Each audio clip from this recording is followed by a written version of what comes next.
Eskavatori e nisi punën e pakënaqësitë urrëtën jashtë. Fillimi i rënimit të objektit të komunës së Gjilanit për të nisur punët për bulevardin e qytetit nuk u prit mirë nga arkitekti Lulzim Behxheti.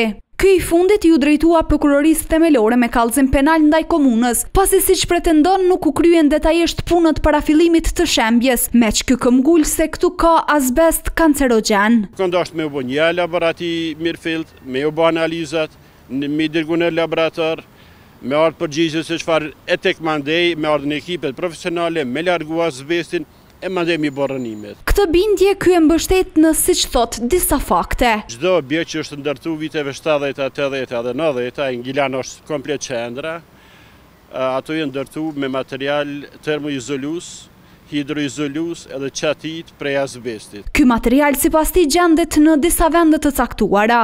Gypat e ujësjellësit vertikal, domethënë gypat vertikal të ujësjellësit, të kanalizimeve, ogjaqet, dyshemet. Behxheti thot se azbesti është dashur të largohet, të vendoset në për kontejner i mbyllur hermetikisht e më pas të futet në ndhej, pasi mund të shkaktoj sëmundjen e kancerit. Objekti që është përballë neve, nëse nuk e prekmi, nëse nuk e ngusmi, na mund mi jetu aty pafundësisht.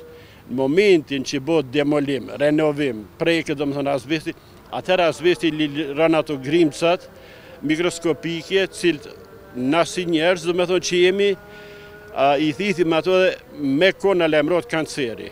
Të kundërtën po e thonë në qeverisjen lokale, madje drejtori i urbanizmit nuk po i merr as seriozisht ankesat e arkitektit. Ne kemi bërë konform legjislacionit për që i krejq ato elaboratin dhe në elaborat nuk ka konstatu autori e elaboratit që ka në material kancerogen, nuk tingëllojnë si shumë serioze, sa jo shkazujnë supozime, nuk ka në material.